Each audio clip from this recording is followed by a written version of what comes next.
જય માતાજી મિત્રો, હર હર મહાદેવ. સ્વાગત છે તમારું મારી યુટ્યુબ ચેનલ આજના સત્સંગમાં.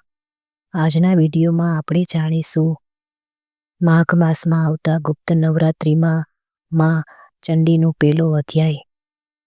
19 જાન્યુઆરી 2026 સોમવારથી જે ગુપ્ત નવરાત્રિ ચાલુ થાય છે તે 10 મહાવિદ્યાને સમર્પિત છે. આ નવરાત્રિના દિવસોમાં માતાની જેટલી આરાધના કરીએ તેટલી ઓછી છે. તો ભક્તોએ માતાની પૂજાનો, અર્ચનનો, ઉપવાસનો, વ્રતનો લાહવો લેવો જોઈએ. કારણ કે આ ગુપ્ત નવરાત્રિ છે અને 10 મહાવિદ્યાની આમાં પૂજા થાય છે. તે 10 મહાવિદ્યાના નામ આ પ્રકારે છે.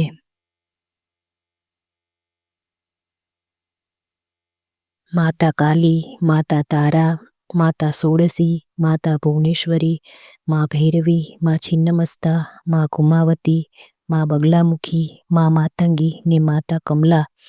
આ 10 મહાવિદ્યાની આ ગુપ્ત નવરાત્રિમાં ગુપ્ત રીતે પૂજા કરવામાં આવે છે. જો તમે આ પૂજાનું કોઈ પણને વાત ન કરો, ઘરના વ્યક્તિને પણ નહીં અને આડોશ પાડોશમાં કે સગા સંબંધીઓને પણ નહીં, તો આની પૂજાનું ખૂબ જ મહત્વ અને ફળ વધે છે.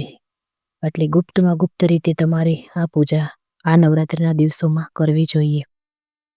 સર્વમંગલમ માંગલ્યે શિવે સર્વાર્થ સાધિકે શરણ્યે ત્રંબકે ગૌરી નારાયણી નમોસ્તુતે. પ્રથમ અધ્યાય મધુકૈટભનો વધ, ભગવતીનો મહિમા. પ્રથમ ચરિત્રના બ્રહ્મા ઋષિ, મહાકાળી દેવતા, ગાયત્રી છંદ, નંદાશક્તિ, રક્તદંતિકા બીજ, અગ્નિ તત્વ અને ઋદ્વિક સ્વરૂપ છે. શ્રી મહાકાળીની પ્રીતિ માટે પ્રથમ ચરિત્રના જપમાં આ વિનિયોગ કરવામાં આવે છે. ભગવાન શ્રી હરિ સૂઈ રહ્યા હતા તે સમયે કમલયોની બ્રહ્માજીએ મધુ અને કૈટભને હણવા માટે સ્તુતિ કરી હતી. તે મહાકાળીએ પોતાના 10 હાથમાં ખડગ, ચક્ર, ગદા, બાણ, ધનુષ, પરધી, શૂલ, ભૂષંડે, મસ્તક અને શંખ ધારણ કર્યા છે. એ 3 નેત્રવાળા સુંદર આભૂષણોથી ઢંકાયેલા છે. તેમની કાંતિ નીલમણિ જેવી છે. તેમને 10 મોં અને 10 પગ છે. માર્કંડેય બોલ્યા, સૂર્યના પુત્ર સાવર્ણી જે 8મો મનુ કહેવાય છે, તેમની ઉત્પત્તિની કથા અહીં વિસ્તારપૂર્વક કહું છું, તે સાંભળો. ભગવતી મહામાયાની કૃપાથી મહાભાગ્યશાળી સાવર્ણી જે રીતે મન્વંતરના સ્વામી થયા તે હું કહું છું. શત્રુથી રાજા સુરથની હાર. અગાઉ સ્વારુચિસ મન્વંતરમાં સુરથ નામનો એક રાજા થઈ ગયો. તે ચૈત્રવંશમાં જન્મ્યો હતો. તેની સમસ્ત પૃથ્વી ઉપર આણ પ્રવર્તતી હતી. તે રાજા પોતાની પ્રજાનું પાલન પોતાના સગા પુત્રને જેમ કરતો હતો. એ રાજાને કોલના રાજા જોડે વેર બંધાયો. એ કોલના રાજા અને સુરથ વચ્ચે ભીષણ યુદ્ધ થયું. તેમાં કોલના રાજાની સંખ્યા ખૂબ થોડી હોવા છતાં તેનાથી સુરથ યુદ્ધમાં હાર્યો. આથી તે હારીને યુદ્ધભૂમિમાંથી પોતાના નગરમાં પાછો ફર્યો અને રાજ કરવા લાગ્યો. પણ શત્રુઓએ અહીં પણ તેના પર આક્રમણ કર્યું. આ બળહીન થયેલા સુરથ રાજાના દુષ્ટ મંત્રીઓએ પાટનગરમાંની સેનાને તથા ત્યાંના ધન ભંડારને હાથ કર્યા. આમ રાજા સુરથનું પ્રભુત્વ નાશ પામ્યું. આથી તે શિકાર કરવાના બહાને ઘોડા પર બેસીને એકલો ત્યાંથી ચાલી નીકળ્યો. તે ગાઢ જંગલમાં આવી પહોંચ્યો. ત્યાં તેણે મેઘા ઋષિનો આશ્રમ જોયો.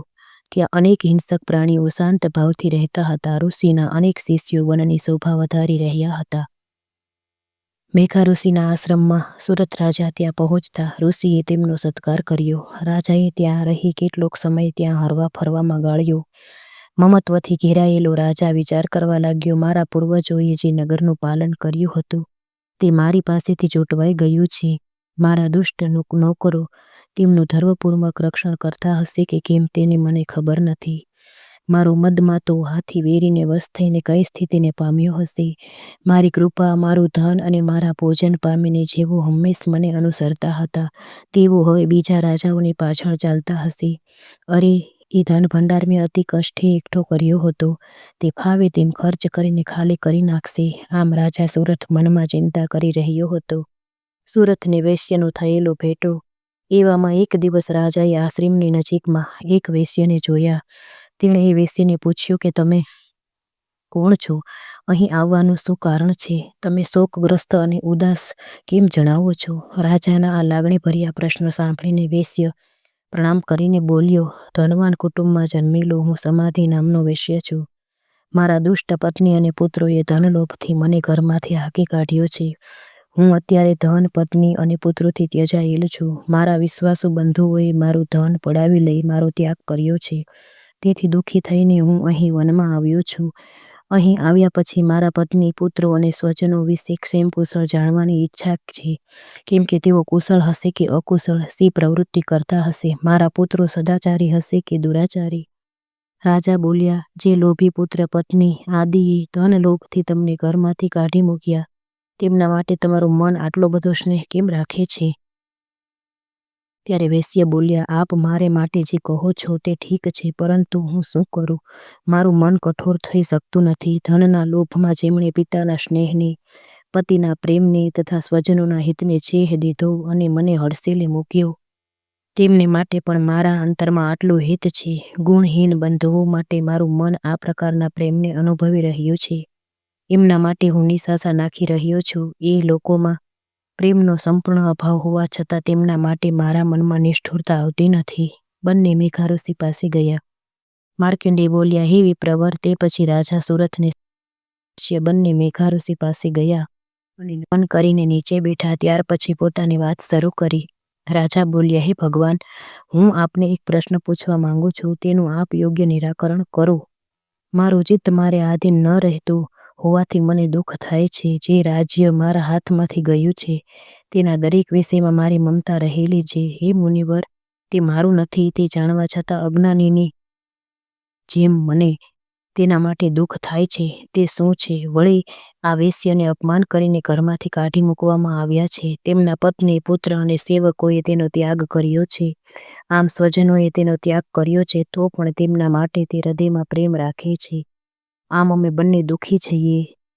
તેમના દોષો જાણતા હોવા છતાં તેમના માટે મોહ પેદા થાય છે. હે મહાભાગ, અમે બંને સમજદાર હોવા છતાં વિવેક શૂન્ય માનવીની જેમ અમારામાં મૂઢતા જણાય છે. તેનું કારણ શું છે? ઋષિ દ્વારા જ્ઞાનોપદેશ. ઋષિ બોલ્યા, હે મહાભાગ, જીવ માત્રને વિષય માર્ગનું જ્ઞાન સમાન હોય છે, તેમજ સર્વને જુદા જુદા વિષયો હોય છે. કેટલાક પ્રાણીઓ દિવસે આંધળા હોય છે તો કેટલાક રાત્રે રતાંધળા હોય છે. વળી કેટલાક દિવસે અને રાત્રે સરખી દ્રષ્ટિવાળા હોય છે. મનુષ્યો સમજદાર છે, પશુ, પક્ષી અને મૃગ બધા પ્રાણીઓ સમજદાર છે. જેવું પ્રાણીઓમાં જ્ઞાન હોય છે તેવું મનુષ્યોમાં પણ જ્ઞાન હોય છે. મનુષ્યોમાં જે સમજ છે તે મૃગ પક્ષીઓમાં પણ છે. આમ બંનેમાં સરખી સમજ છે. ઉપરાંત બીજી બાબતમાં પણ બંને સરખા છે. આ પક્ષીઓ જુઓ, સમજ હોવા છતાં પોતે ખોખી રહી મોહવશ થઈ બચ્ચાને ખવડાવે છે. મનુષ્યો પણ પોતાના પુત્રો પ્રત્યે આવી અભિલાષા વાળા હોય છે. પોતાના કરેલા ઉપકારનો બદલો છેલ્લી અવસ્થામાં પુત્રો તરફથી મળશે તેવી અભિલાષા કરે છે. એ તમે નથી જોતા?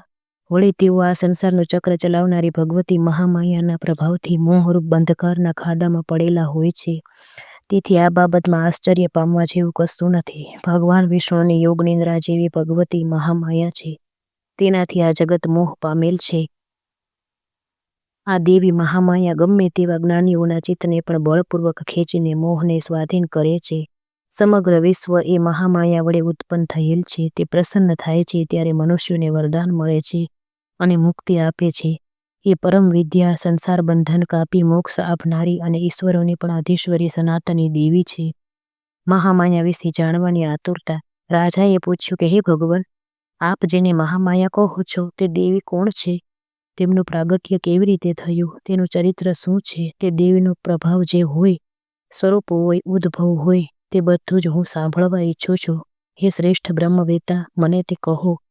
ઋષિ બોલ્યા, એ નિત્ય સ્વરૂપા છે. જગત તેનું સ્વરૂપ છે. સકળ વિશ્વમાં એ વ્યાપીને રહી છે. તેમ છતાં તેનું પ્રાગટ્ય વિવિધ પ્રકારે થાય છે. તમે તે હવે સાંભળો. તે નિત્ય અને અજન્મા છે. તે પણ દેવોના કાર્ય સિદ્ધ કરવા માટે પ્રગટ થાય છે. ત્યારે તેઓ જગતમાં ઉત્પન્ન થયા એમ કહેવાય છે. કલ્પને અંતે ભગવાન વિષ્ણુ શેષનાગની શૈયા બિછાવી યોગ નિંદ્રા લઈ રહ્યા હતા. તે સમયે મધુ ને કૈટભ નામના અસુરો બ્રહ્માને મારવા તૈયાર થઈ ગયા. આ અસુરો વિષ્ણુના કાનના મેલમાંથી ઉત્પન્ન થયા હતા અને તે મહાભયંકર હતા. હવે ભગવાન વિષ્ણુના નાભિ કમળમાં બિરાજેલા પ્રજાપતિ બ્રહ્માએ આ બંને અસુરોને પોતાની પાસે આવતા જોયા. આથી બ્રહ્માએ ભગવાન વિષ્ણુને પોઢેલા દીઠા. એટલે તેમણે વિષ્ણુને જગાડવા માટે તેમના નેત્રમાં પ્રવેશ કરી રહેલી યોગ નિંદ્રાની એક ચિત્તે થઈને સ્તુતિ કરવા લાગ્યા. જે આ વિશ્વની અધીશ્વરી, જગતનું પાલન, ધારણ અને સંહાર કરનારી ભગવતી વિષ્ણુની અનુપમ શક્તિ છે. યોગ નિંદ્રાની સ્તુતિ. બ્રહ્મા બોલ્યા, હે દેવી, તું સ્વાહા, સ્વધા અને વસટકાર છે. સ્વર પણ તારું સ્વરૂપ છે. તું સુધા છે. નિત્ય અક્ષર પ્રણવમાં અકાર, ઉકાર, મકાર એ 3 માત્રાઓના રૂપમાં તું જ રહી છે. ઉચ્ચારી ન શકાય એવી તે અર્ધમાત્રા તે તું જ છે. તું જ સંધ્યા, સાવિત્રી અને પરમ જનની છે. તું જ આ વિશ્વને ધારણ કરે છે. તું જ આ જગતને સર્જે છે. તું જ એનું પાલન કરે છે. તું જ કલ્પને અંતે નાશ કરે છે. તું જ જગતની ઉત્પત્તિ વખતે સૃષ્ટિ રૂપ, પાલન સમયે સ્થિતિ રૂપ ને કલ્પના અંતમાં સંહાર રૂપ છે. તું મહાવિદ્યા, મહામેઘા અને મહાસ્મૃતિ છે. હે ભગવતી, તું મહામોહરૂપ મહાદેવી અને મહેશ્વરી છે. તું જ 3 ગુણ ઉત્પન્ન કરનારી સર્વની પ્રકૃતિ છે. તું ભયંકર કાલરાત્રિ, મહારાત્રિ અને મોહરાત્રિ છે. તું જ શ્રી ને ઈશ્વરી છે. તું જ હ્રીમ ને બોધરૂપ બુદ્ધિ છે. તું જ લજ્જા અને પુષ્ટિ, તુષ્ટિ, શાંતિ તેમજ ક્ષમા છે. તું ખડગ ધારિણી ને શૂલ ધારિણી છે. તું ઘોર રૂપ છે. તે ગદા, શંખ, ચક્ર, ધનુષ ધારણ કર્યા છે. બાણ, ભૂષંડી અને પરધી તારા આયુધ છે. તું જ સૌમ્ય, સૌમ્યંતર ને સર્વ સુંદર પદાર્થોથી વધારે સુંદર છે. પર ને અપર એ સર્વથી દૂર રહેનારી તું જ પરમેશ્વરી છે. આ જગતના સત અને અસત એ 2 સ્વરૂપવાળી વસ્તુઓમાં જે શક્તિ પ્રતીત થાય છે તે તું જ છે. તારી સ્તુતિ હું શું કરી શકું? જગતને સર્જનાર, પાળનાર અને સંહારનાર વિષ્ણુ આપની નિંદ્રા શક્તિને વશ કરવાને અસમર્થ છે. તો પછી હે ભગવતી, આપની સ્તુતિ કરવાને કોણ સમર્થ છે? મને, ભગવાન શંકરને તથા ભગવાન વિષ્ણુને તે જ શરીર ધારણ કરાવ્યા છે. તો પછી આપની સ્તુતિ કરવા કોણ સમર્થ છે? આ પ્રમાણે પોતાના ઉદાર પ્રભાવને લીધે સ્તુતિ કરાયેલ હે ભગવતી, મધુ અને કૈટભ નામના 2 અસુરોને મોહમાં નાખી દે. આ અસુરોના નાશ માટે વિષ્ણુને જાગ્રત કર. મધુ, કૈટભ સાથે ભગવાન વિષ્ણુનું યુદ્ધ. ઋષિ બોલ્યા, મધુ અને કૈટભનો નાશ કરવા માટે, વિષ્ણુને જગાડવા માટે બ્રહ્માજીએ તમોગુણની અધિષ્ઠાત્રી દેવી યોગમાયાની સ્તુતિ કરી. ત્યારે એ દેવી ભગવાનના નેત્ર, મુખ, નાક, હાથ, હૃદય અને છાતીમાંથી બહાર નીકળીને અવ્યક્ત જન્મા બ્રહ્માજીની આગળ ખડી થઈ ગઈ.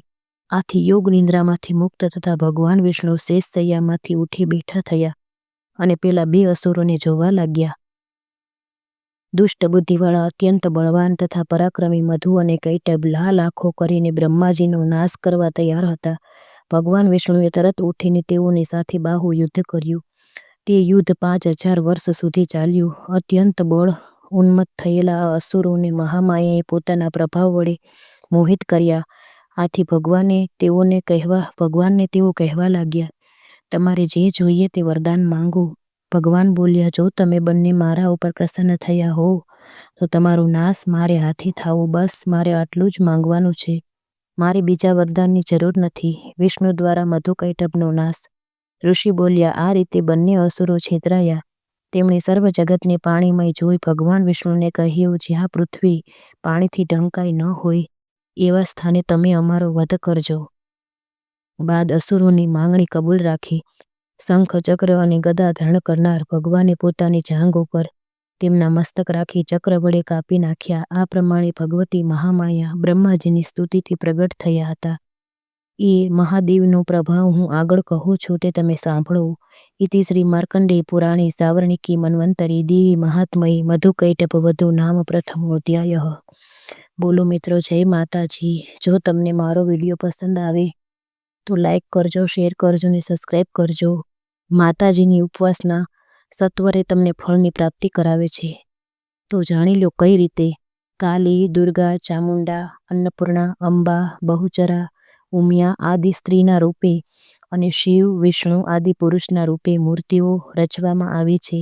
સ્ત્રી મૂર્તિ અર્થાત દેવીનું અંતઃકરણ અતિશય કોમળ હોય છે. તેથી ભક્ત સાધકની દુર્ગતિ, દુઃખ, પરિતાપ, હાનિ જોતા જ તેમના હૃદયમાંથી દયાનો પ્રવાહ વહે છે. પરંતુ પુરુષનું રૂપ અર્થાત હૃદય અતિ કઠોર હોય છે. તેથી કઠિન તપસ્યા કરવાથી જ દયા કરે છે. તેથી ભક્તો માતાજીની કૃપા મેળવવા માટે અને જલ્દીથી જલ્દી ફળ પ્રાપ્તિ, તમારી મનોકામના પૂર્તિ કરવા માટે માં ભગવતીની આરાધના કરવી જોઈએ. કેમ કે માં ભગવતીનું હૃદય અતિ કોમળ છે અને માં તમારા દુઃખથી દુઃખી થઈ તમારો હાથ પકડવા દોડી આવે છે. એવા ભગવતીની સ્તુતિ હંમેશા મનુષ્યોએ કરવી જોઈએ. જય માતાજી મિત્રો.